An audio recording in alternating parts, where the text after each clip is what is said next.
I'm Jim Ferris.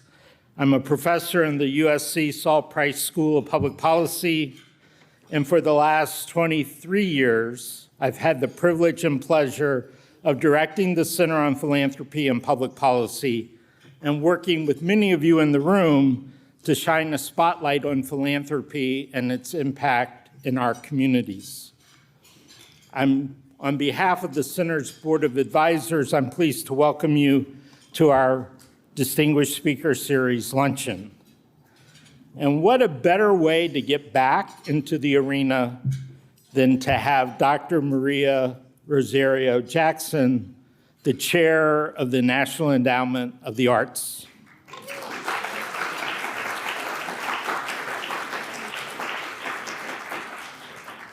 I might add proudly, she's an Angelino. She's a USC MPA alumna. It's great to have you, Maria. I also want to welcome a good friend and partner, Rip Rapson, who's the president of the Kresge Foundation. We're looking forward to hearing Maria's thoughts on the importance of arts for all and the important role that philanthropy can play in making that happen. And I think you'll find the conversation between Maria and Rip smart, insightful, and hopefully inspirational. I want to introduce and acknowledge today my good friend and colleague, Cindy Kennard. Cindy is the executive director of the Annenberg Foundation. I could go through a long list of her work as a journalist in faraway places. Working on NPR, at the Smithsonian, that led her to her current work at the Annenberg Foundation. But what's important about Cindy is she has such energy about the philanthropy. And I'm happy, if you don't already know, that she's our newest board chair for the Center on Philanthropy and Public Policy.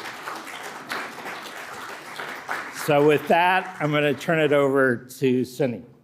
I'm thrilled to be with everybody today. I'm certainly not an arts expert. We have a guest here, speaker here that's going to talk a lot about that. But I will say that we have the very best of arts and culture and philanthropy in our community here today with all of us. And all of us together are making LA the arts capital of the world. So bravo, and bravo to all of us that work so hard to try to distinguish LA. And just on a side note, I think it's important to mention that this morning, Dr. Jackson, who came, the intrepid Dr. Jackson, who came not just from the White House to be with us here today, but came and arrived on a flight in Los Angeles at 1:30 this morning. That is our dedicated, one of our very own here in Los Angeles, and thank you, generous Dr. Jackson, for being with us today. Given the level of table conversation, I'm going to call this a success. It's so good to see everyone, and obviously you're enjoying talking to everyone at your tables, but I want us to get moving because the best is yet to come. So with that, I'm going to bring up Dr. Maria Rosario Jackson, who's going to give us a few words, and then Rip's going to join her in a dialogue. And I learned that for many times, Maria did the interviewing of Rip Rapson. And I think it's great that we're going to turn the tables. So with that, Maria, why don't you come on up? I'm so grateful to the USC Center on Philanthropy and Public Policy for their inspiring leadership here, for producing this event, and for the honor of being with you, the invitation to be with you in my hometown and at an event sponsored by my alma mater. So that's very special. Grateful to all of you here for your leadership in the different perches, I think, represented in the room, because everyone has a different position and ability to assert from that position with its opportunities and limitations. So it's a rich diversity of people here, and I'm happy to be in conversation with you and that diversity of perspectives. It's been an honor and a privilege to have been appointed by President Biden as chair of the National Endowment for the Arts. I've been in my position for a little over a year now, and a significant part of my time is involved traveling around the country to talk with people working in the arts and culture sector and intersecting sectors as well. Community development, health, transportation, among others. And through their experiences, I gain an informed sense of what's happening on the ground, what's happening for some at a time of hardship, but also I think at a time of great possibility, especially if we recognize that we're in a position to imagine and create the next version of the sector. I think we're emerging from a time when we've had to adjust our lifestyles and reimagine work, reconsider what it means to care for each other as a nation, a time of heightened and exacerbated inequities, a complicated, fractured political landscape, and lots of proclamations to do better. It's a significant time, I think, that marks important shifts. The last 3 years have taught us that in some cases we don't have to do what we've always done, that what we may have thought of as orthodoxy, in fact, might be just one approach, and there could be many more that we could consider going forward. I think it's also taught us a bit about discernment, what's really important, ideas that we should hold on to, ideas that maybe we should shed. So it's a time of planning, it's a time of action and reflection all at the same time. I want to share what I think of as some guiding premises with you before I go into a little bit of what we're doing at the Arts Endowment. And I always share these because I think it's important to make sure we're on the same page, even if we don't agree. That we're on the same page about what it is that I mean when I'm talking about arts and culture. The intention is to not default to a very narrow interpretation. So I'll share a few thoughts with you. First, I believe that all people have the capacity to be creative, that creativity is an individual and a community asset from which to build, that communities aren't like blank slates, and that what is overlooked often, and especially in historically marginalized communities, are creativity and culture, and those are assets. Second, the ability for people to be expressive and tell their own stories on their own terms is a critical dimension of justice and equity. It's part of our American ethos. Third, arts and cultural activity happens in many different kinds of places. Of course, those places that are dedicated to the arts explicitly and are so important to us, like museums and performing arts venues. But it also happens in community centers, in houses of worship, commercial venues, schools, parks, public streets, and even in our homes. And while people participate as audience and consumers, people also engage in the arts by making, doing, teaching, learning. Fourth, art process can be as important as, or in some cases even more important than, art product.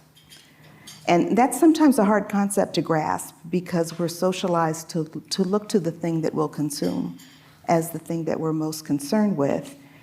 And we sometimes lose sight of the fact that the act of being in creative process, and sometimes especially collective creative process, that has value in and of itself, and that it often generates things that are really important, like agency, stewardship, social cohesion, contributes to the creation of new narratives, and enables us to hold nuance and complexity.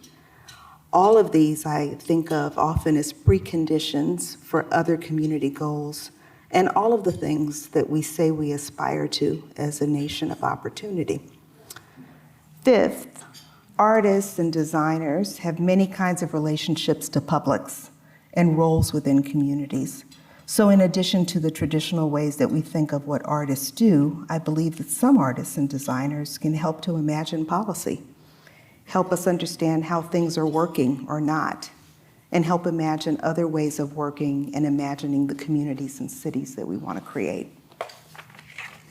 Sixth and last, the arts are intrinsically important, full stop.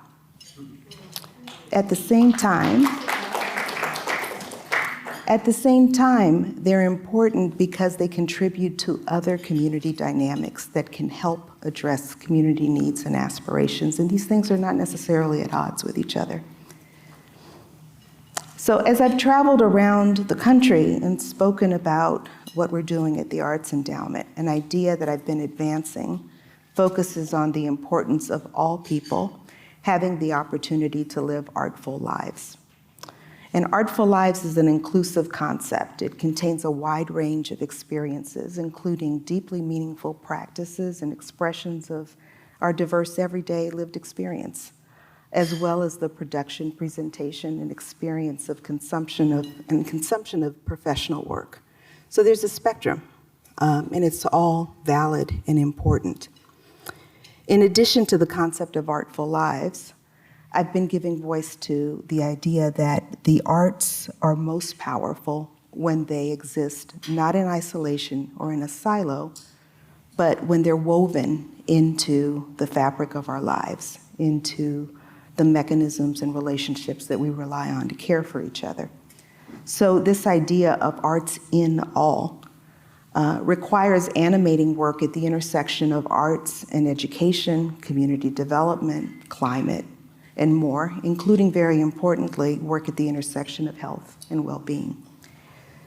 We're enthusiastic about helping to advance the notion of arts at the intersection of other sectors, including our partnerships with other federal agencies. So I'll share a little bit about those. We have a longstanding relationship with the Department of Defense and Veterans Affairs, and sometimes people are really surprised. It's like, what are they doing with the Department of Defense? But we have a program that's been around for about 12 years called the Creative Forces Program, and it's focused on creative arts therapies and how valuable they are in addressing trauma and brain injuries. And this is a long-standing program now that has been really well researched, has very strong bipartisan support, and I think has implications beyond a military context when we think about trauma as it relates to climate issues or as it relates to hate-fueled violence, persistent poverty. There's so many ways that we can harvest the fruits of this idea of creative forces outside of the military context.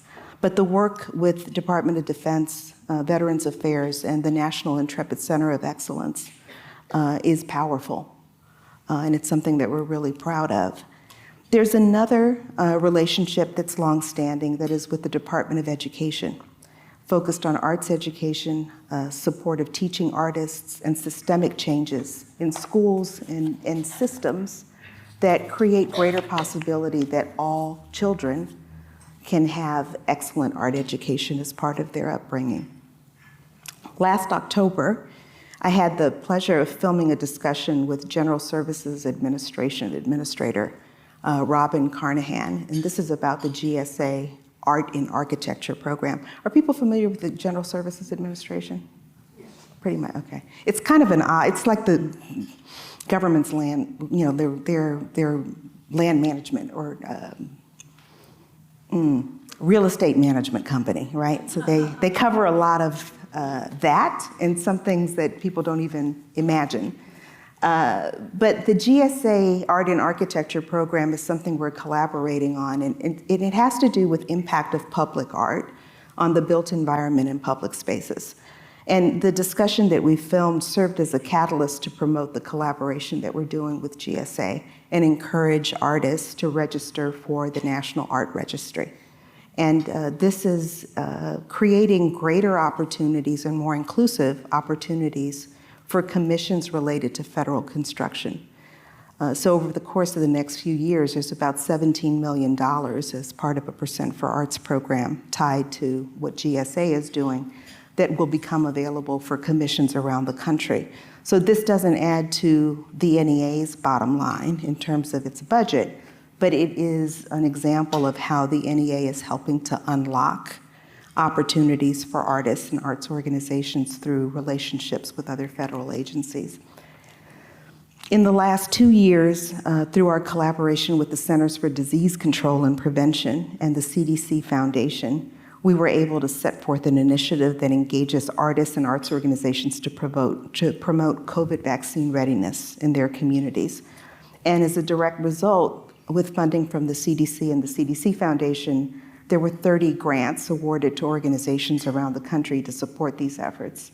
And these projects allow for public health organizations to deliver crucial messaging in ways that help with vaccine readiness. They also played a role in helping people to process their experience of the pandemic. We're thinking about how to harvest that experience and what to do together next with the CDC. A couple of weeks ago, I was in Atlanta at the Center for Disease Control, and there's a CDC museum, which I didn't know about. And the CDC Museum had an exhibition on artworks that were the result of this CDC NEA collaboration around vaccine readiness. And we had a debriefing session before we had the opening of this exhibition. But there was a debriefing session about, what did we learn? What did we learn in trying to do this work together from an administrative perspective, from an artistic perspective, from a public health perspective, and the fact that there was a lot of energy and an invitation to figure out what we might do next was really affirming. We're building relationships with other dimensions of health and human services, the Department of Transportation, Housing and Urban Development, among other federal partners.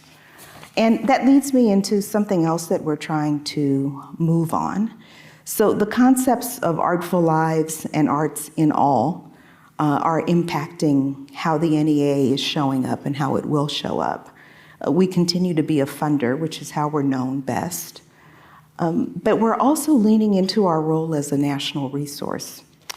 And it's a resource that creates and helps to bolster healthy arts ecosystems.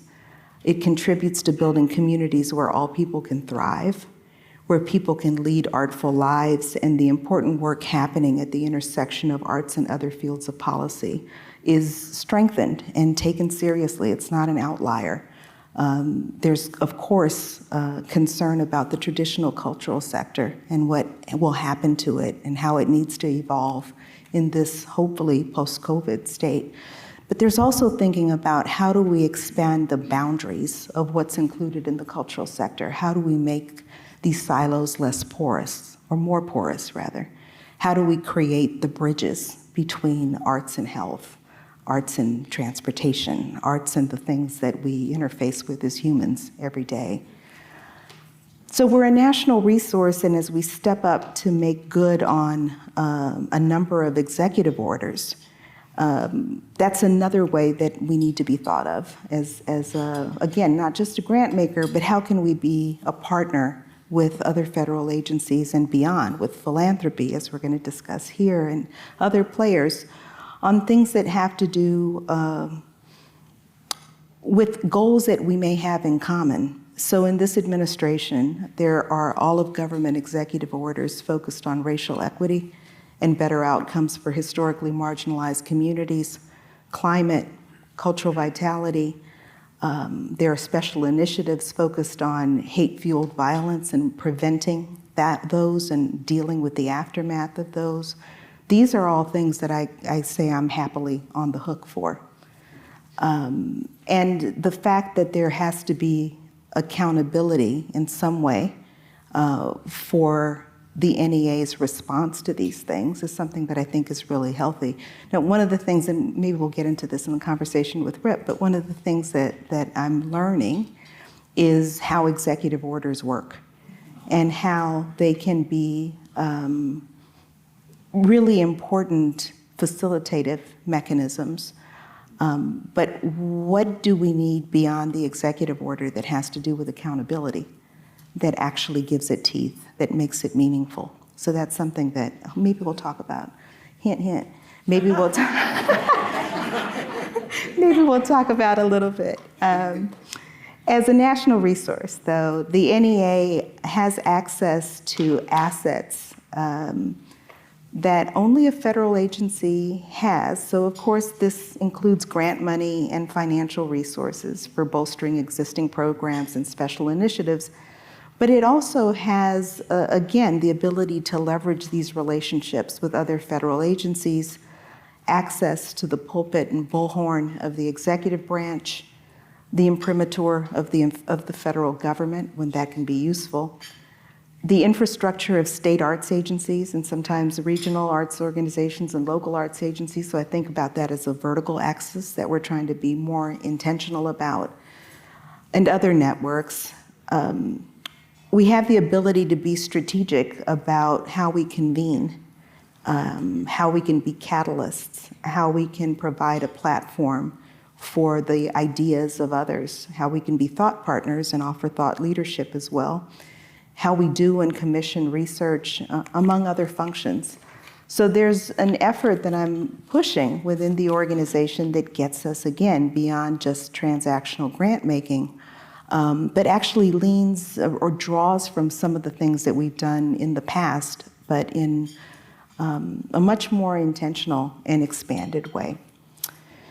So in closing, I think the NEA is evolving, and we can't do our best work without our partners, not just other government entities, but with philanthropy and others with common or synergistic aims.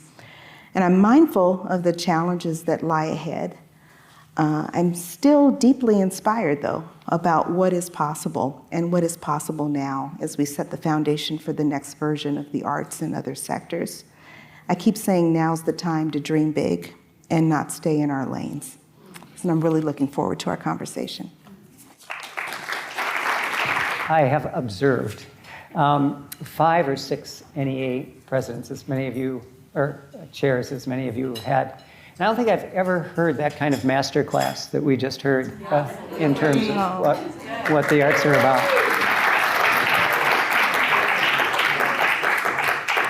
For those of you who know the NEA chairs, you'll know that Maria did not wear cowboy boots, which was good.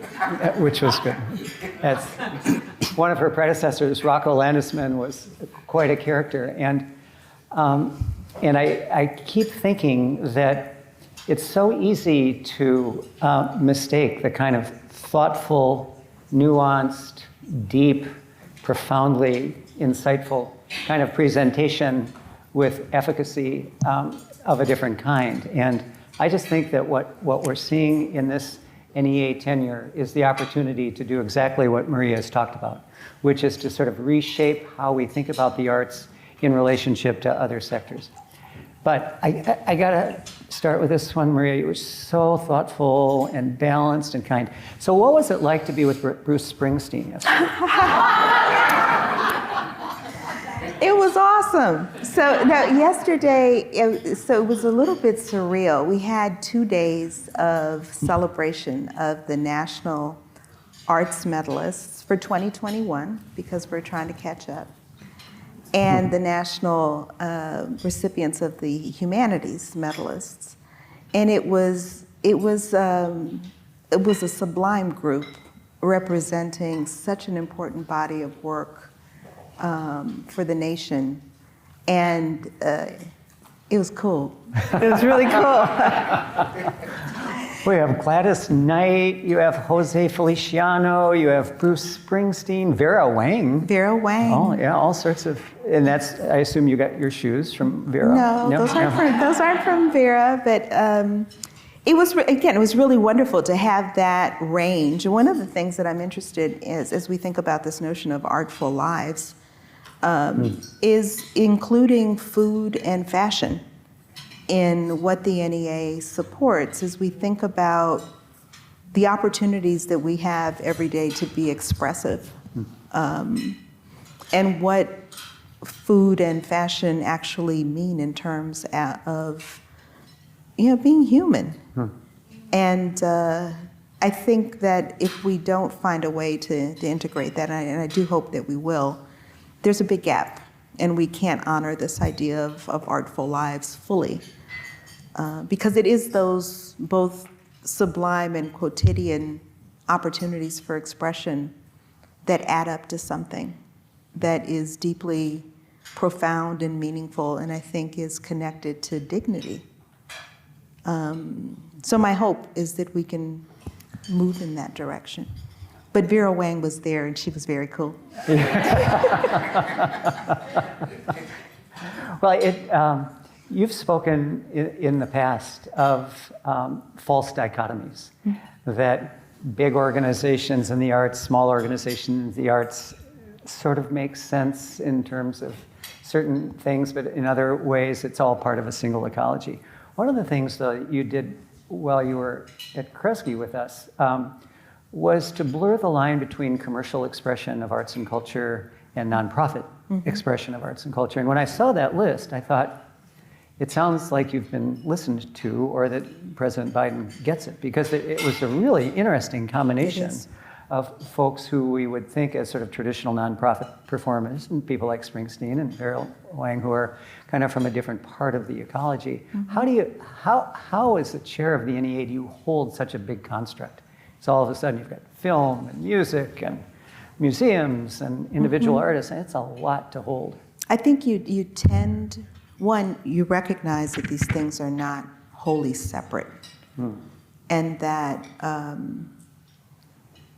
that there's connection. I mean, many years ago when I was at the Urban Institute, I led a study on the support structure for artists and had the opportunity to talk to artists all over the country around how they construct their careers and what have you, and especially in places like Los Angeles and New York and Atlanta and other places where there is a significant commercial arts or entertainment industry.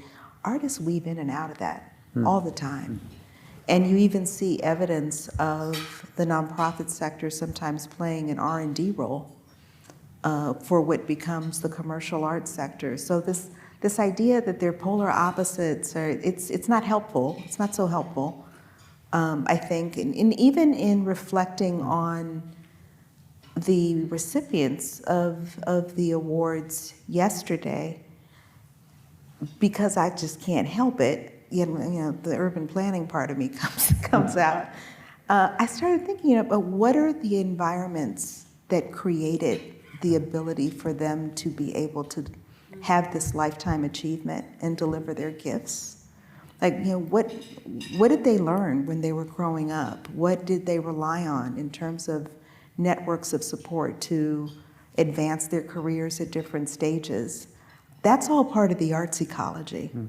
The fact that there may have been roots in church or roots in arts education because there was a strong music education program, or that there could have been an inspiration because there was a heritage holder that was passing on a tradition from one generation to the next. All of that is part of our arts ecosystem. I think the question is how to make sense of it. How are we intelligent and wise about investing in different parts of it? And I don't know that there's an off-the-shelf answer to that, but as we think about what is the next version of the sector looks like, I think that's something we have to wrestle with. As I look at this audience, I almost wonder if making the case for the value of the arts, its pervasiveness in all of community life, if essentially the case has been made. It may only be narrowly held, or it may be difficult to activate the case into sort of policy or investment patterns.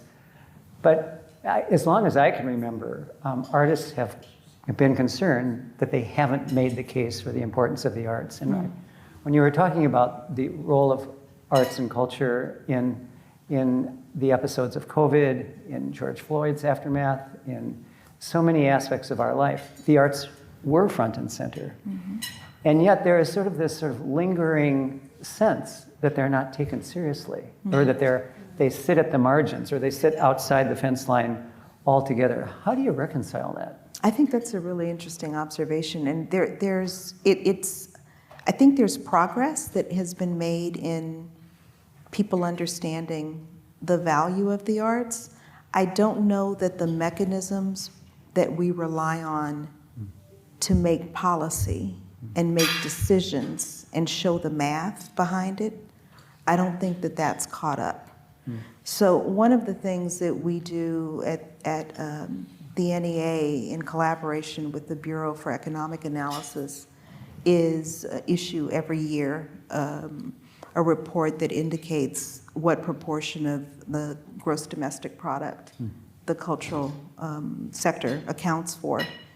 And it is always robust. Even in the years of COVID, we're finding that it grew, and mind you, it includes many dimensions of the cultural sector beyond the nonprofit sector and performing arts and the presentation of art forms or whatever, because it includes streaming and it includes other things that are more on the commercial side and may not always resonate well with people who want to talk about the arts in a particular way.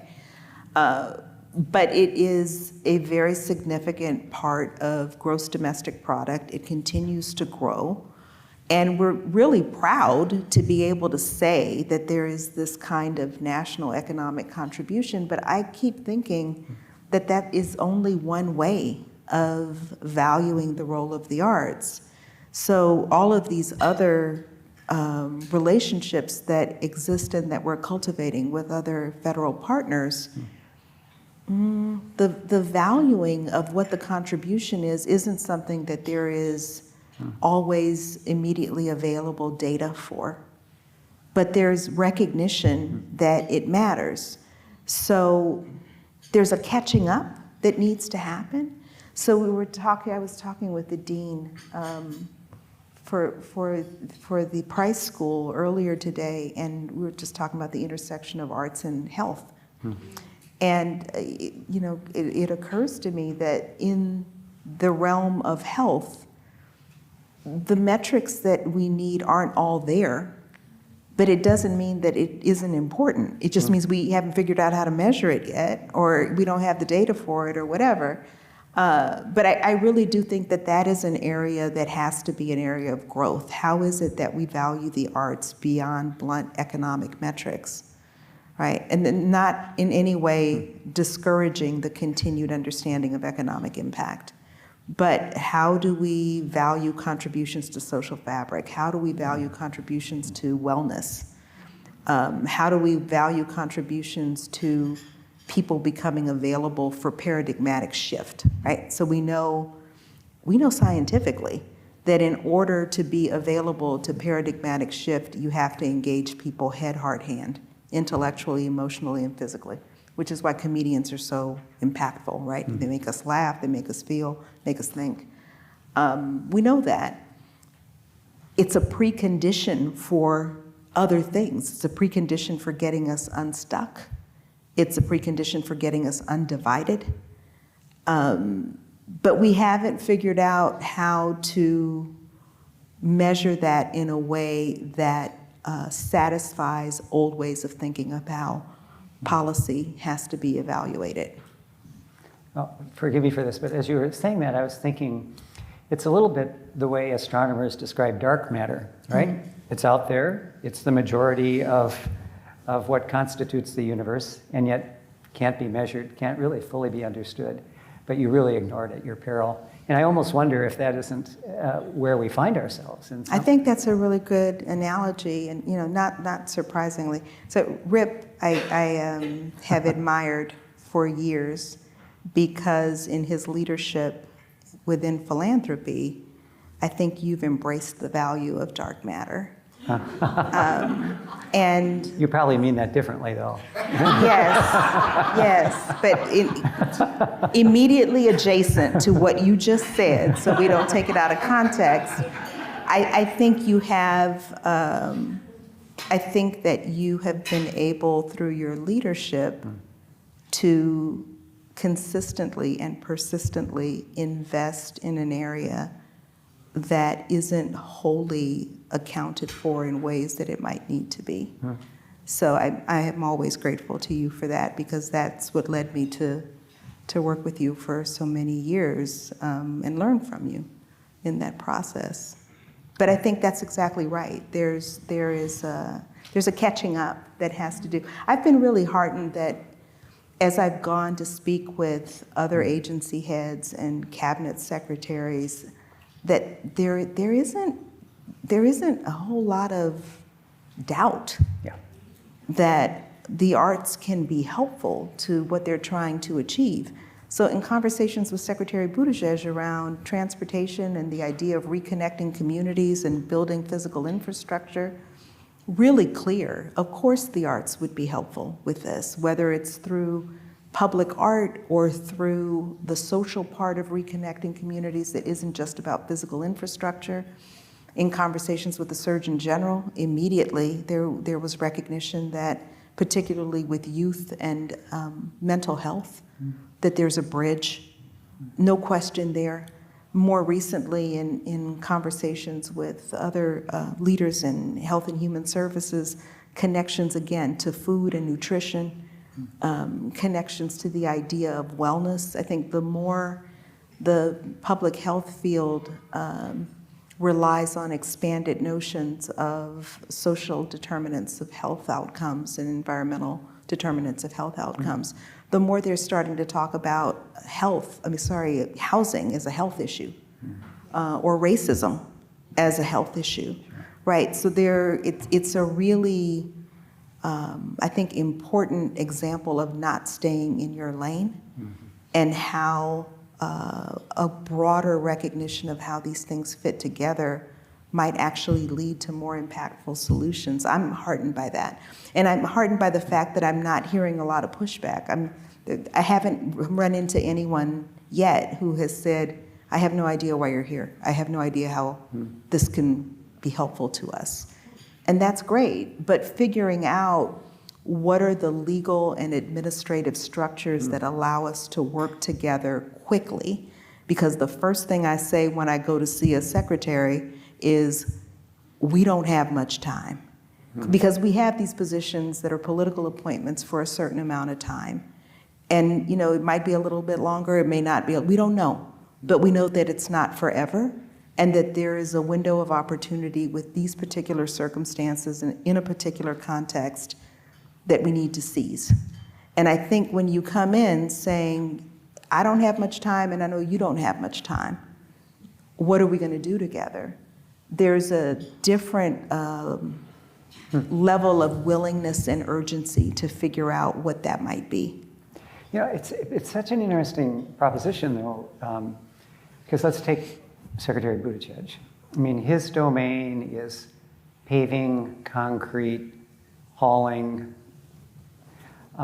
very hardwired stuff that tends to be built out over many, many years.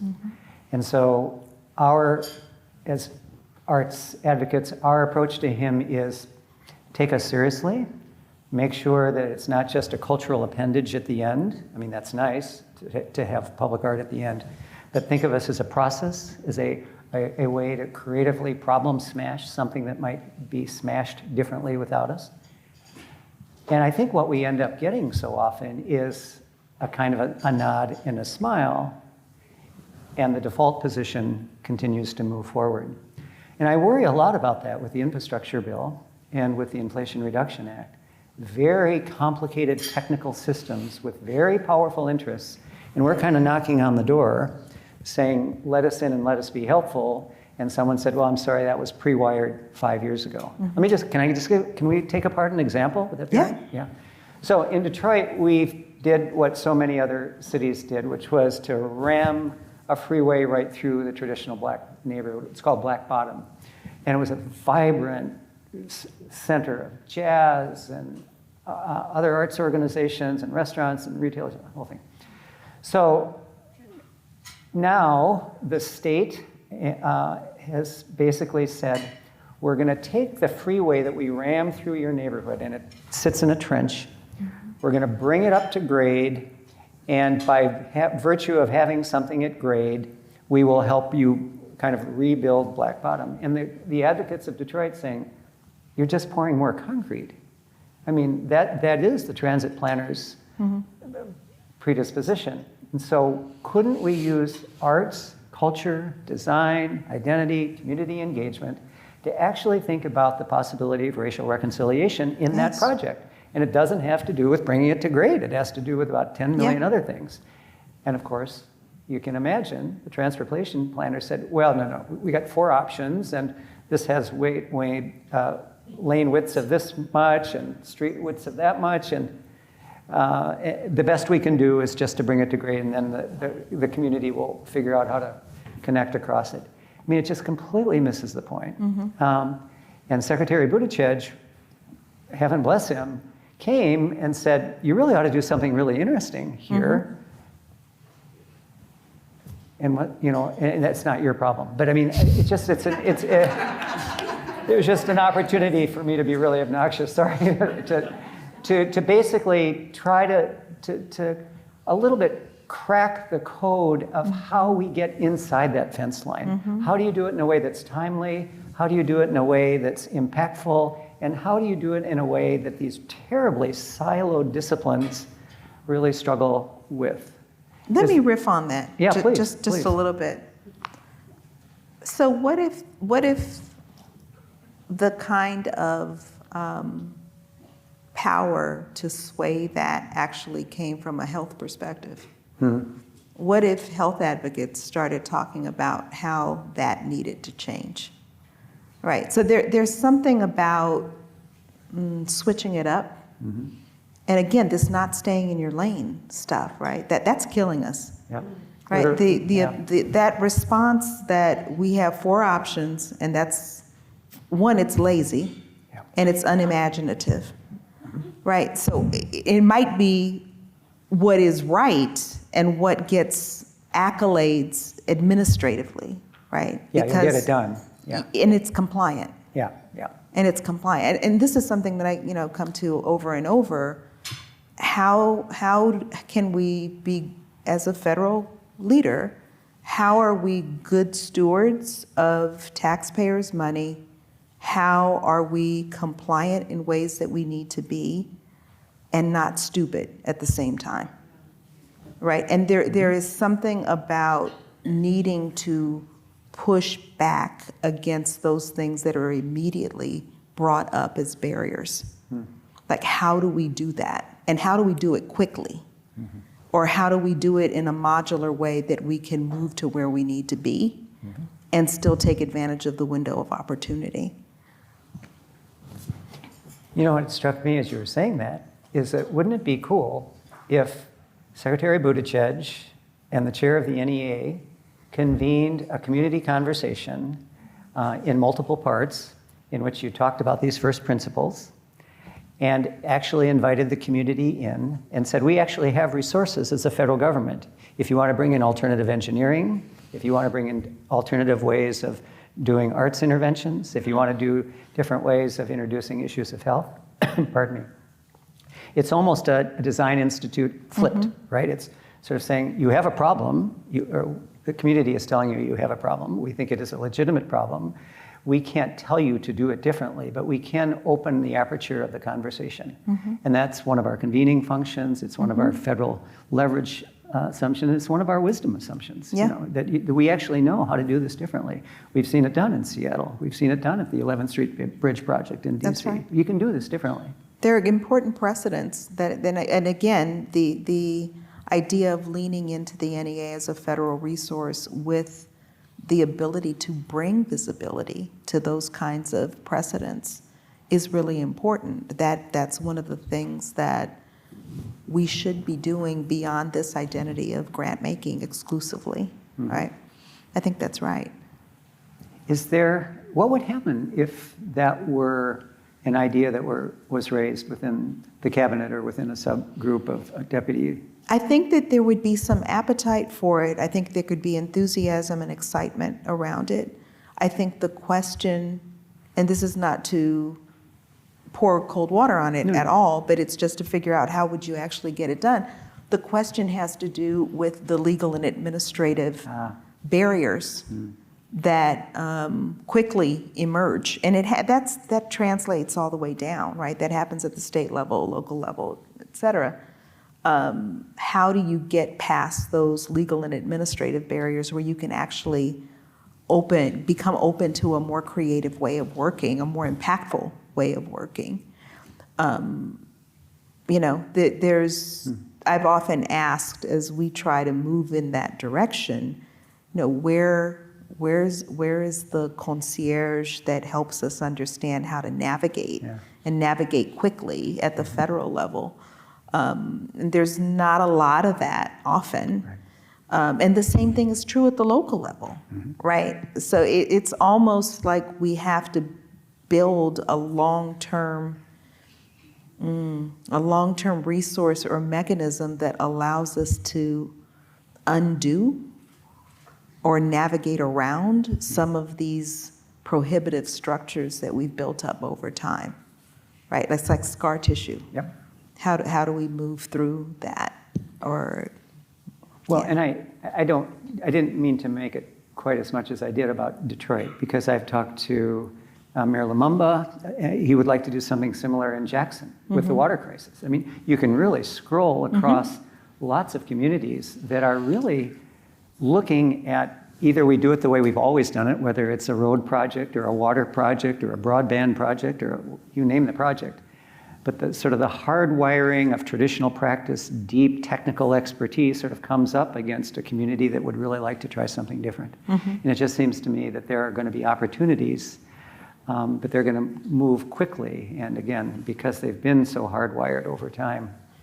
And again, I asked the question because from the podium, you, I think, raised the question of how do you sort of translate the aspiration of equity, climate sensitivity, building back better, doing things that are genuinely community transformative. How do the arts actually help activate that? And I think it's a tough question. You find yourself, I think, in a hard position of having only so much leverage you can bring to the conversation. Which I think is, that's the perfect bridge to what does it mean to have partners, right? And what does it mean to have partners not just within the federal family, but what does it mean to have partners outside of that from different perches that don't have the same assets or limitations, right? And again, the question of what is the relationship between government and philanthropy and even the private sector when we're trying to do something different or push the envelope on something, that there's no shortage of areas to explore that right now. Well, you worked in philanthropy for more than a decade. That's what I heard. That's what you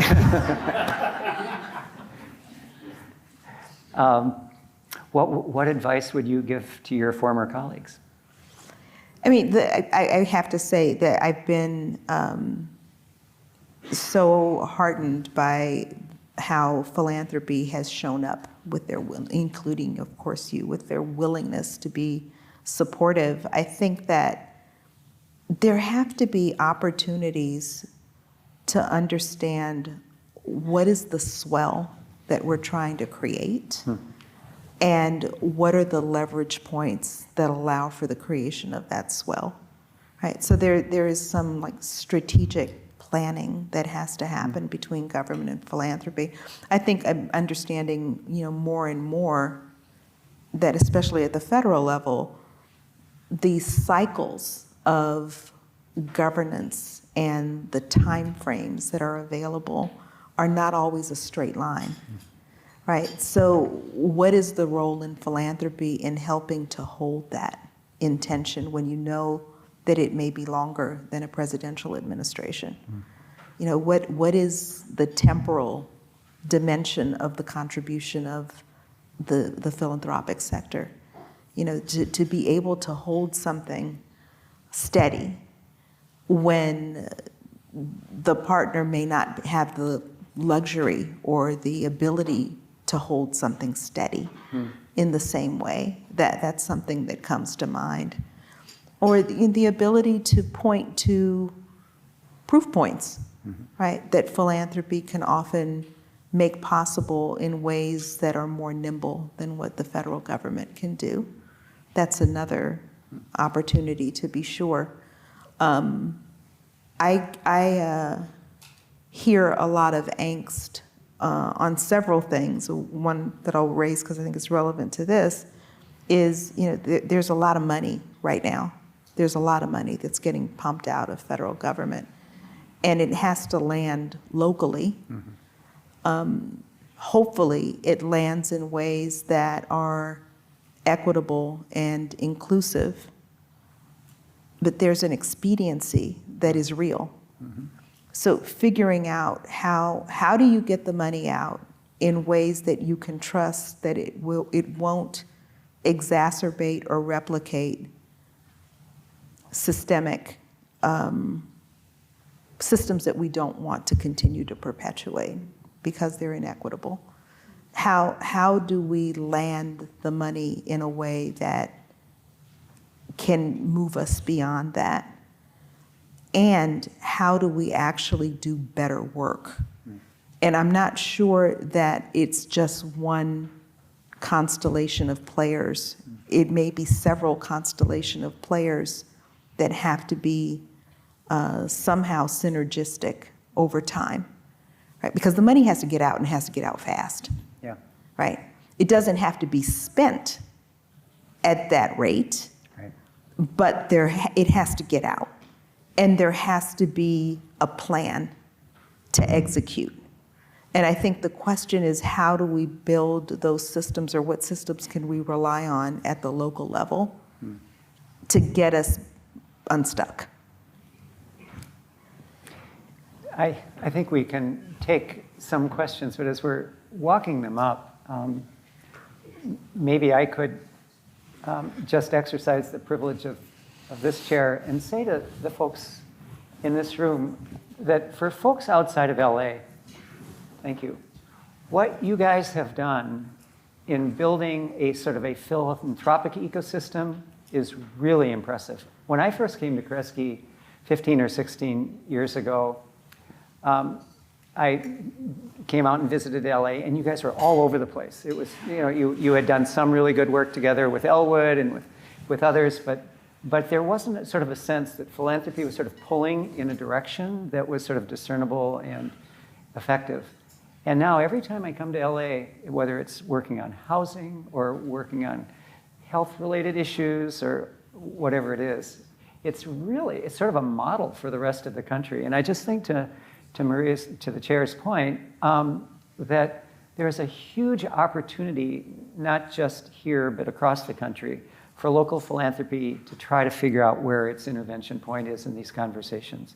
And when I talked about the I-370, the freeway project in Detroit, the real answer may be that the Kresge Foundations of the world need to get into the mix, underwrite technical support, underwrite community engagement processes, and then work with the chair, work with the Secretary of Transportation to do these things. But there's a little bit of a local community foundation moment that I think we're going through. And I think to Maria's point, these are decisions that we're going to live with for 10, 15, 20 years. And I think philanthropy should not take this moment to sort of step back and assume that public sector processes are just going to work fine. Thank you very much. They're not. Yeah. Not alone. Not alone. I think you're exactly right. There's no way that the optimal outcome or even near optimal outcome is going to happen with government alone. Okay, so let's get personal This first, the first question is, tell us some examples of arts, culture, concepts from Los Angeles that you carry with you or that you share in your work. Oh, well, I grew up here. Yeah. And, this is, when I'm asked about how did I evolve into this particular point of view and position, I always say that the commitment to the arts started early, and it started at home in LA, in the Crenshaw area. And, daughter of an African-American father, a Mexican immigrant mother, who looked to the arts to help us, my brother and me, to help us understand where we came from and who they were. I think they were afraid that we wouldn't value them if they didn't intercede somehow and provide a different narrative or a different set of narratives for us to understand our history. And they resorted to the arts and humanities for that. So there were, any time, and representation matters, of course. Anytime there was something that was happening that had to do with Mexican culture, my mom was there, and we were there. Constantly, my father was, passing me books by Black authors and poets, and going to St. Elmo's Village to see what the artists were doing, because it was close to my grandmother's house. And they were curious. Neither parent was from LA. I'm first generation Angelino. My father was from Ohio, mother's from Mexico City. And they never stopped being tourists. So there was this really wonderful curiosity about the city. And there was trepidation too, because there were, certainly with my father's experience coming out of an era of Jim Crow, there were places where he was conscious that we were different and maybe we didn't belong there.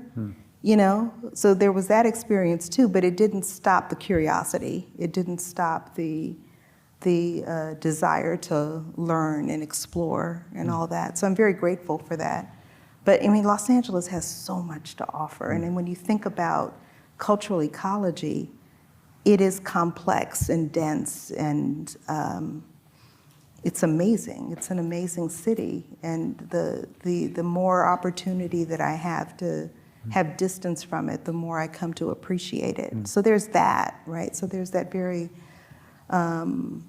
early kind of homegrown LA experience that tells me that fusion is normal, that there are cultural boundaries that are always crossed, that there are places that are not so porous, and those are important too. So there's that. And then, more recently, I was one of the co-chairs of the Cultural Equity and Inclusion Initiative. And I know there's several people here. I saw Helen Hernandez and Laura Zucker, and Kirsten is over here, and there's people who were on that committee as well. And it was a really important initiative that helped us think about what is it about this place that we love, and what is it that we want to make sure we preserve and advance. What is, and who's responsible, who's on the hook, right? And what came out of it, that I think there are many things that came out of it, but one of them was the cultural policy, which I think that there's work, obviously, to make it have teeth, to make it be meaningful. But the idea that all of the county agencies have a responsibility for the cultural vitality of the region is incredible.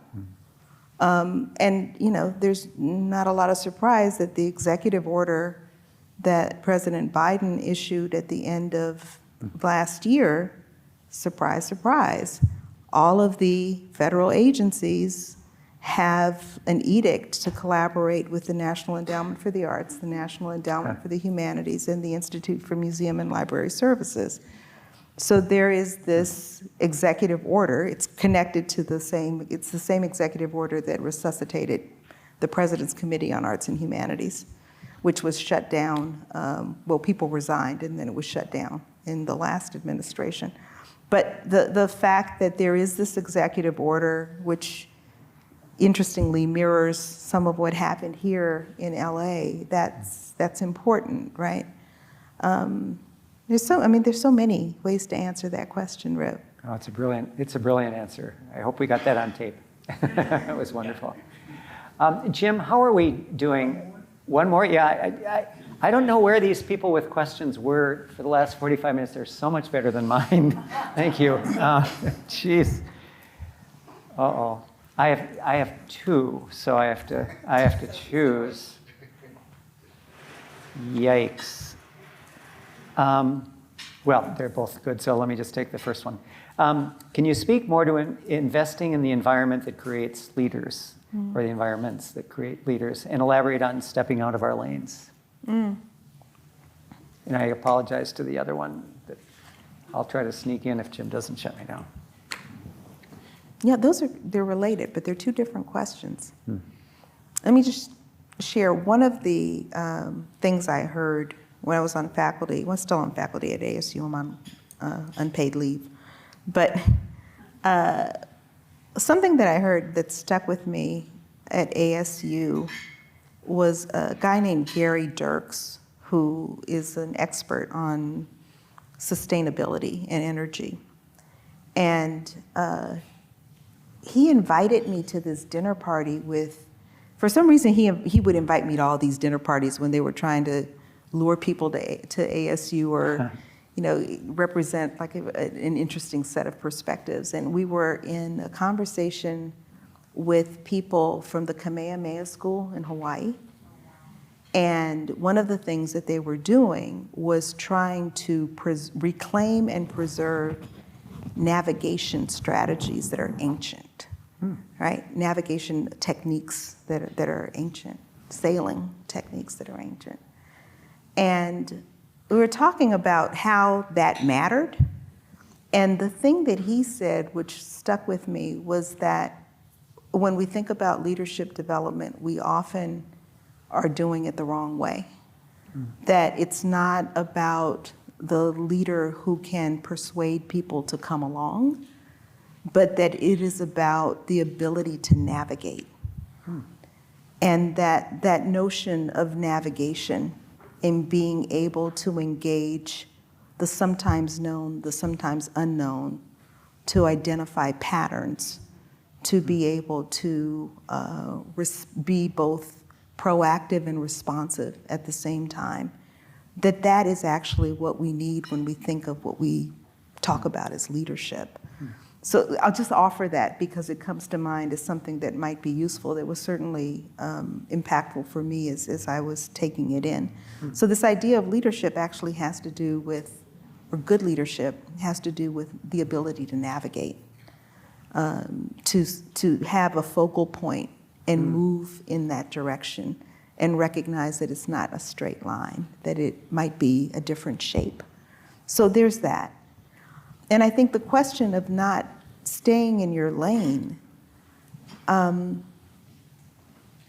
there is something really imperative, especially now, when I really do think we are resetting the foundation for or there's an opportunity that is ours to miss in terms of resetting the foundation of many different sectors.